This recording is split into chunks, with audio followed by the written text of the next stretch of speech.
그래서 9장 6절까지의 말씀입니다.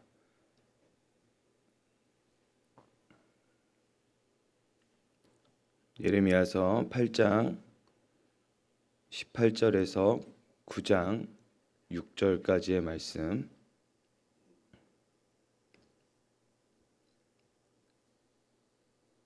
다 찾으셨으면 저와 한 절씩 교대로 봉독하도록 하겠습니다. 슬프다 나의 근심이여 어떻게 위로를 받을 수 있을까? 내 마음이 병들었도다.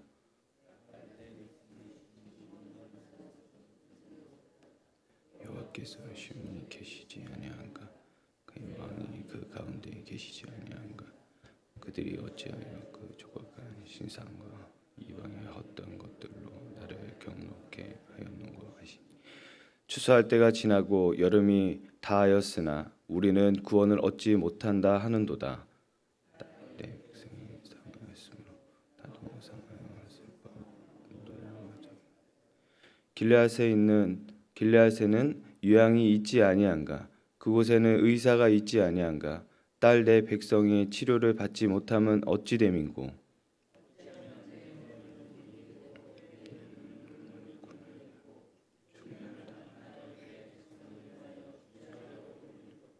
내가 광야에서 나그네 머무는 곳을 얻는다면 내 백성을 떠나 가리니 그들은 다 가늠한 자요 반역한 자의 무리가 되미로다.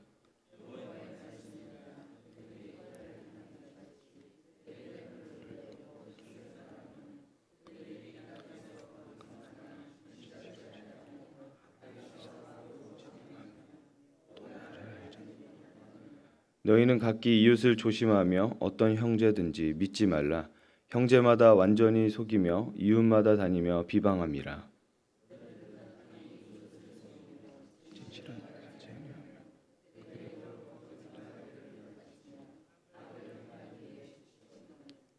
네가 사는 곳이 속이는 일 가운데 있도다. 그들은 속이는 일로 말미암아 나를 알기를 싫어하느니라. 여호와의 말씀이니라. 아멘. 하나님께서 말씀하신 것 중에 많은 중요한 것들이 있지만 그 중에 너를 위하여 우상을 만들지 말라. 이 부분에 대해서 우리가 살아가는데 가장 마음 깊게 새겨야 될 부분인 것 같습니다. 그런데 사람들은 끊임없이 우상을 만들고 그것을 의지하고 또 따르고 경배를 합니다. 그 이유는 바로 나의 유익을 위한 것이기 때문입니다. 신을 컨트롤하고 싶은 마음이 있고 또 신을 조정하고 싶은 인간의 이기적인 마음 때문입니다. 하나님의 하라는 대로 하는 것에 대해서 마음이 불편한 것입니다. 왜냐하면 내가 하나님이 되어야 되고 내가 하나님이 되어야 된다는 것은 내가 주인이 되어야 되기 때문입니다.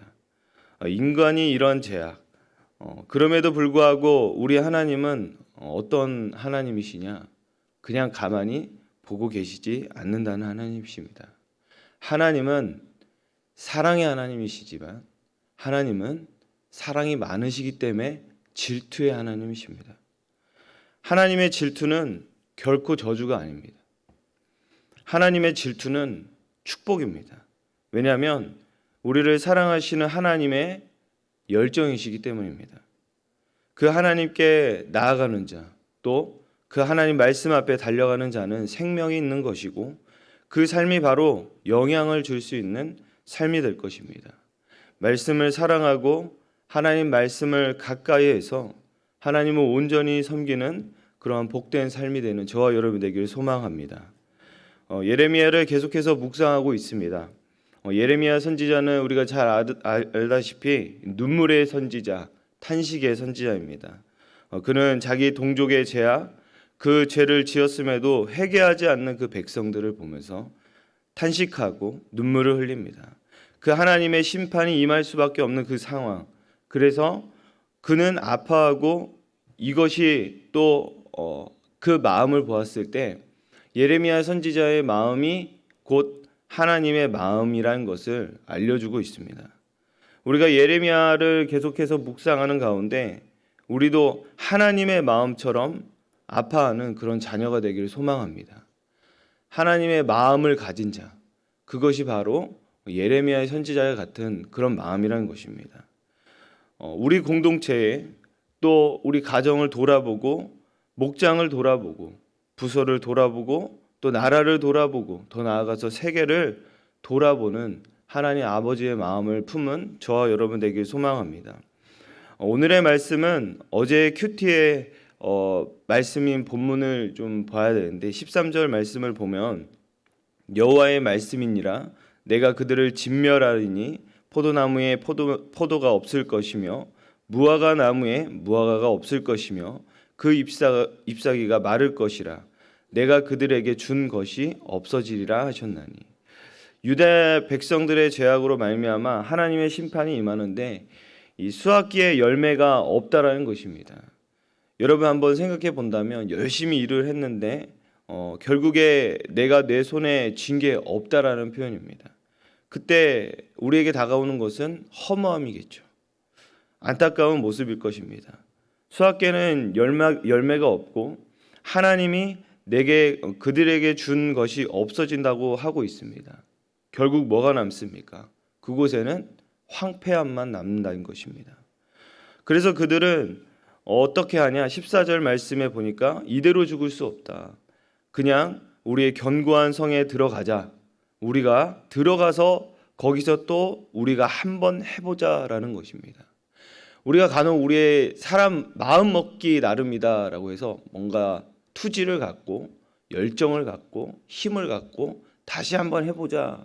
그런 취지는 긍정적인 마음은 너무나도 좋습니다. 하지만 다 되지는 않습니다. 그런 마음입니다. 우리가 견고한 성에 들어가서 다시 한번 해보자. 근데 견고한 성이 우리에게 안전을 가져다 줍니까? 여러분, 안전은 하나님께 달려 있습니다. 견고한 성이 또 무언가 우리가 이룬 그 업적들이 우리를 안전하게 해주는 것은 아무것도 없습니다. 하나님 안에 거하는 것이 우리 인생에 있어서 우리의 삶을 살아가는 데 있어서 가장 중요한 줄 믿으시길 소망합니다. 하나님은 이스라엘 백성을 심판하시는데 어떻게 심판하시는가? 하나님의 재앙은 단에서부터 그들을 심판하십니다. 하나님의 심판은 분명 명확하고 정확하십니다. 좋으신 하나님. 여러분, 하나님은 분명히 좋으신 하나님이십니다. 좋으신 하나님을 단면적인 생각으로 그냥 좋은 어떤 우리 생각에만 좋은 그것이 아닙니다. 하나님은 좋으신 하나님이신 그것은 공의와 사랑이 같이 함께 있는 분이십니다. 그래서 우리가 가끔은 자기 멋대로 생각을 해서 좋은 게 좋은 것이니 하고 그냥 지나칠 때가 있습니다. 하나님은 단호하게 심판하시는 심판의 하나님이십니다.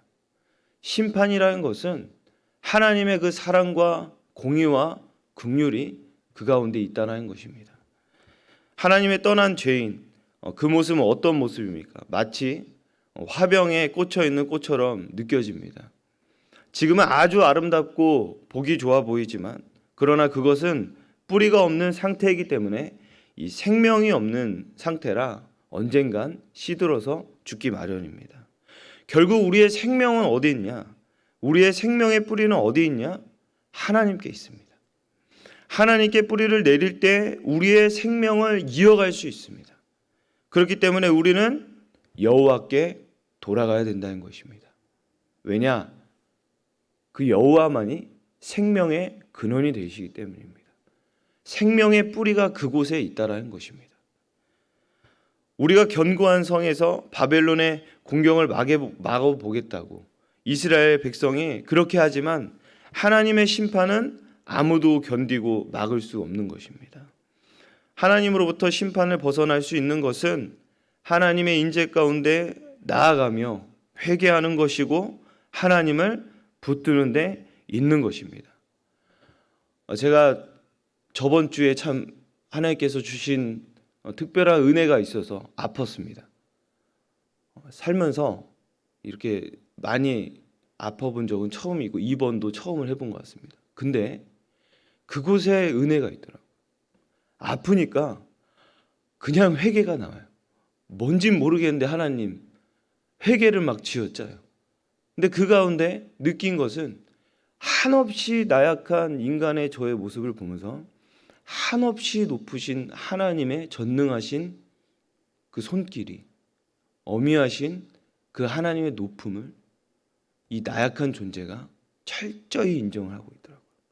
그래서 하나님께 저번 주에 입원을 해서 혼자 이렇게 수련회를 가질 수 있도록 인도해 주셔서 감사하다고 그런 고백을 하였습니다. 이런 것처럼 여러분, 우리가 하나님께 나아가는 데 있어서 이 회개함으로 하나님을 붙들어올 때 그곳에 하나님의 임재가 있을 줄 믿습니다. 오늘 우리 또한 하나님께 돌아가야 될, 회개해야 될 부분들이 무엇인지 한번 생각해 보시기 바랍니다. 또한 하나님께서 보시기에 우리의 삶에 아름답지 못한 부분들은 무엇인가 생각해 보시기 바랍니다.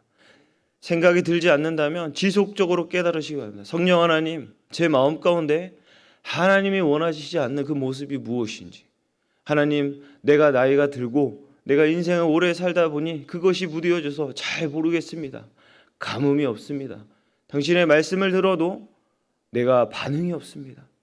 그런 마음을 갖고 성령께 계속적으로 묻고 깨달아야 될 것입니다. 그리고 우리는 하나님 앞에 철저히 회개하며 하나님의 영이 나와 함께 해달라고, 그런 복된 삶으로 인도해달라고 지속적으로 간구해야 되길 축복합니다.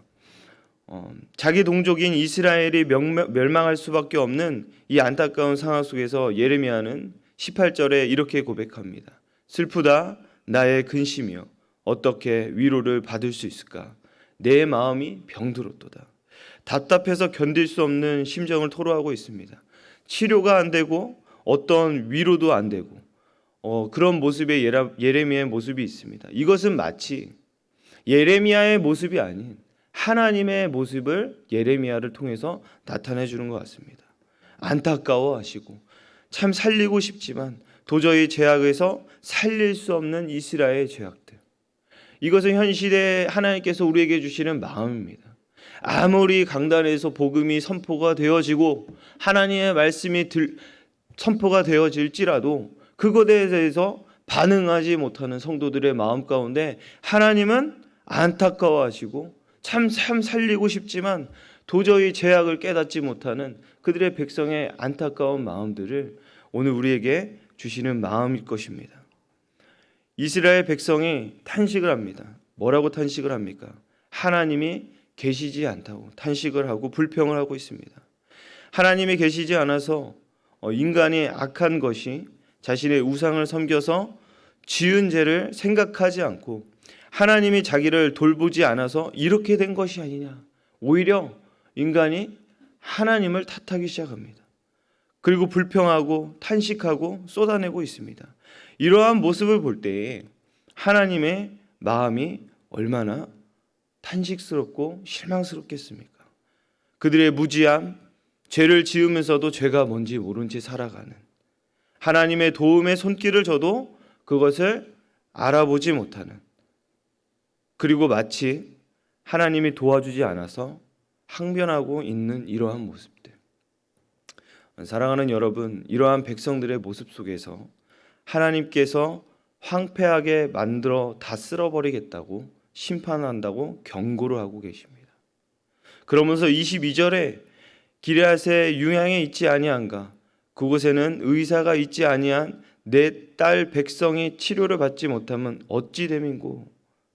의학적으로 사용할 수 있는 이 유향, 의사가 있음에도 불구하고 치료를 받지 못한, 결코 어떤 치료도 어떤 위로도 회복이 이루어질 수 없다라는 것입니다. 왜 그들이 고통을 하고 있습니까? 결국엔 여러분, 인간이 고통하는 이유는 죄를 깨닫지 못하기 때문입니다. 그런데도 하나님은 하나님의 부재라고 불평하고 있는 인간들의 그 모습을 오늘 성경을 통해서 볼 수 있습니다. 하나님은 이 모습을 보고선 탄식하는 것입니다. 왜냐하면 그 인간의 고통을 해결할 수 있는 분은 하나님이시거든요. 근데 하나님을 못 보는 거예요. 그러니까 하나님을 못 본다는 것은 자기 죄를 못 본다는 것입니다. 하나님은 분명히 생명의 근원 되십니다. 그러니까 우리의 생명의 호흡에 따라 행할 때 하나님으로부터 생명력을 공급받을 수 있을 줄 믿습니다. 우리가 오늘 예레미야서를 보면서 우리 마음 가운데 새겨야 될 부분들은 무엇이냐면, 여러분 예레미야서를 말씀을 묵상하면서 그 백성들의 그 탄식, 예레미야가 우리가 되는 것이 아니에요. 우리의 관점은 백성이 되어야 되는 것이에요. 예레미야는 하나님의 관점으로 지금 백성들을 두드리고 있는 것입니다. 저는 예레미야서를 계속 묵상하면서 내 안에 회개를 찾지 못하는 이 교만한 그 마음. 옛날에 어르신 목사님들이 어렸을 때 설교를 들을 때 항상 강조했던 게, 신앙생활 하는 데 있어서 첫째는 겸손이다, 둘째도 겸손이다, 셋째도 겸손이다. 왜 그렇게 겸손을 외치셨을까? 이 나이 정도 돼서 조금 생각해 보니 마음이 드는 것은, 겸손의 반대는 교만이잖아요. 교만이라는 것은 하나님보다 높아지려는 태도인 것 같습니다. 그 말은 즉슨 제 삶 가운데 회개가 없어진다는 거. 회개가 없어진다는 것은 겸손하지 못한 태도인 것이구나. 이 죽을 수밖에 없었던 이 죄인을 하나님께서 친히 아들을 보내주셔서 살려주심, 그것만 생각했을 때도 낮아지고 겸손해져야 되는데, 우리는 뭐 그렇게 더 높아지려고 하나님께 구하고 달라고 하고 있는가? 우리들의 기도의 제목은 회개로부터 시작되어야 될 줄 믿습니다. 오늘 예레미야서를 말씀을 묵상하면서 하나님의 그 탄식하는 그 마음 가운데 우리가 다시 한번 회개의 물꼬가 터지길 소망합니다. 오늘 1절에서 또 9절까지의 말씀에 보면은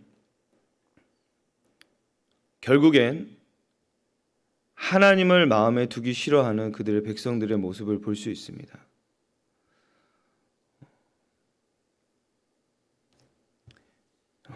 3절 마지막 말씀에 보면 그들이 나를 알지 못하기 때문이다.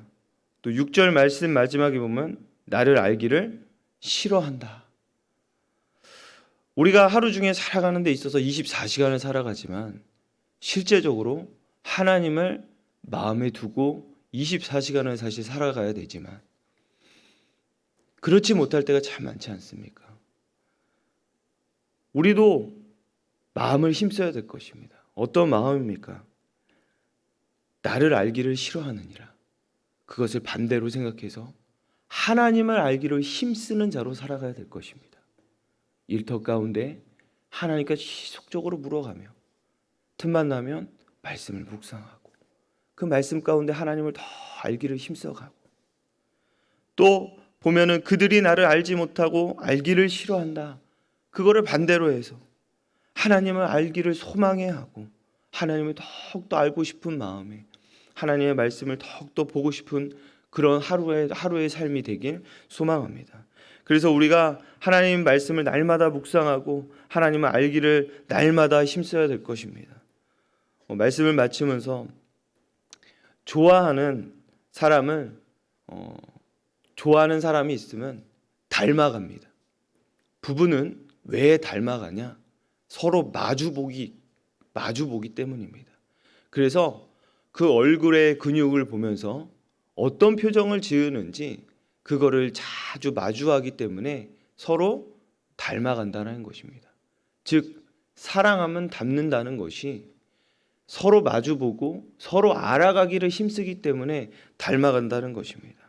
우리가 하나님에 대해서 알아가기를 힘써가고 하나님에 대해서 더 마주하고 싶어하고 하나님에 대해서 더 알고 싶어 한다면 여러분들의 모습을 통해 하나님의 형상이 빛날 줄 믿습니다. 오늘 우리가 예레미야의 그 탄식이 우리의 탄식이 되어줘서 하나님의 마음을 품은 자로서 우리 주변을 살펴가며 우리의 기도를 넘어가서 다른 누군가를 위해서 탄식하며 함께 중보해주는 그런 삶이 되길 축복합니다. 우리 시간에 다 같이 찬송가 446장 찬양 드리도록 하겠습니다. 찬송가 446장 주 음성 외에는 우리 다 같이 찬양으로 나가도록 하겠습니다.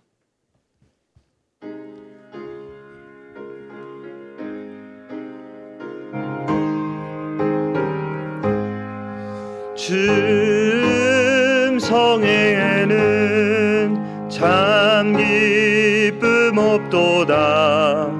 날 사랑하신 주 늘 계시옵소서. 기쁘고 기쁘도다. 항상 기쁘도다. 나 주께 왔사오니 복 주옵소서. 나 주께 왔으니 복 주시옵소서. 주 함께 계시면 큰 시험 이기네. 기쁘고 기쁘도다. 항상 기쁘도다. 나 주께 왔사오니 복 주옵소서. 주 떠나가시면 내 생명 헛되네. 기쁘나 슬플 때 늘 계시옵소서. 기쁘고 기쁘도다. 항상 기쁘도다. 나 주께 왔사오니 복 주옵소서. 그 귀한 언약을 이루어 주시고 주 명령 따를 때 늘 계시옵소서. 기쁘고 기쁘도다. 항상 기쁘도다. 나 주께 왔사오니 복 주옵소서. 아멘. 우리 시간에 다 같이 기도함으로 나가도록 하겠습니다. 말씀을 듣고 깨닫는 자들 분별력을 가지고 살아가야 할 것입니다. 그 분별력은 나의 기준이 아니고 하나님이 기뻐하시는 것은 나도 기뻐하는 것이며 하나님이 좋아하지 않는 것은 나도 좋아하지 않는 하나님이 기준이 되어야 될 것입니다. 유다 백성들이 하나님께 심판을 당하는 것은 예레미야의 선지자의 외침을 듣지 않고 자신들이 원하는 말만 들어서 심판을 당하게 되는 것입니다. 하나님, 우리의 귀를 열어 주시옵소서. 주의 말씀을 듣게 하여 주시옵소서. 주의 말씀이 들리게 하여 주시옵소서. 그리하여 회개할 수 있는 마음을 더하여 주시옵소서. 주의 말씀을 순종할 수 있는 마음을 더하여 주시옵소서. 오늘 우리가 살아갈 때에 쓴말을 들을지라도 그 가운데 하나님의 음성으로 듣는 지혜자들로 우리를 축복하여 주시옵소서. 우리 다 같이 주여 두 번 외치시고 기도하고 돌아가도록 하겠습니다. 주여, 주여. 하나님, 오늘 이 새벽에도 주님 앞에 나와서 하나님 간구하게 하심에 감사합니다. 우리의 귀를 열어주시고 우리의 마음의 문을 열어주시고 주의 하나님 말씀으로 우리를 들려주셨을 때 아버지 하나님 이스라엘 백성들처럼 하나님 듣는 귀가 먹는 것이 아니요 마음의 문이 닫히는 것이 아니요 자기 뜻대로 생각하는 자들이 아니요 하나님 쓴말일지라도 하나님 어려운 말일지라도 하나님 우리를 불편하게 하는 말일지라도 그 가운데 하나님의 음성을 들을 수 있는 아버지 하나님 귀를 열어 주시옵소서. 회개할 수 있는 마음을 더하여 주시옵고 아버지 하나님 당신의 얼굴을 구하며 나아갈 수 있는 간절한 마음이 되게 하여 주시옵고 무엇보다 하나님을 아는 자 하나님의 알기를 힘쓰는 자로 우리를 세워주시옵소서. 하나님의 말씀을 듣고 분별력을 가진 자로서 살아가고 싶습니다. 오늘 하루의 삶 가운데 또 일주일에 하나님의 삶을 살아가는 데 있어서 하나님이 기뻐하시는 것을 나도 기뻐할 수 있는 마음이 되게 하여 주시옵고 하나님이 싫어하고 하나님이 좋아하시지 않는 부분들은 하나님 나 또한 하나님 싫어하는 마음을 가질 수 있도록 아버지 우리 마음 가운데 주의 마음을 품은 자로서 살아갈 수 있도록 인도하여 주시옵소서. 유다 백성들은 하나님의 심판을 당하는 것에 있어서 아버지 하나님 예레미야의 선지자의 외침을 듣지 않고 있었습니다. 아버지 그 백성의 마음이 나의 마음은 아닌지 아버지 하나님 뒤돌아보며 나아갑니다. 하나님 성단에서 전해지는 그 말씀들, 아버지 하나님 말씀을 통하여서 나에게 주시는 마음들, 분명히 하나님 나를 향한 하나님의 심판의 경고의 메시지인데 아버지 하나님 그것을 나 몰라라 하며 나의 뜻대로, 나의 생각대로, 나의 계획대로 아버지 하나님 나아가려고 하는 나의 모습들을 보게 됩니다. 아버지 하나님 지속적으로 두드려주시고 아버지 하나님 당신의 마음에 있는 곳으로 아버지 하나님 인도함을 받을 수 있도록 인도하여 주시옵소서. 아버지 이 백성의 약한 마음들이 나의 마음임을 하나님 회개하며 나아갑니다. 하나님을 마음에 두기 싫어하고 하나님을 알기를 힘쓰지 않는 하나님 폐역하는 나의 마음들을 아버지 불쌍히 긍휼히 여겨 주시옵소서. 우리 해석 가운데 당신의 말씀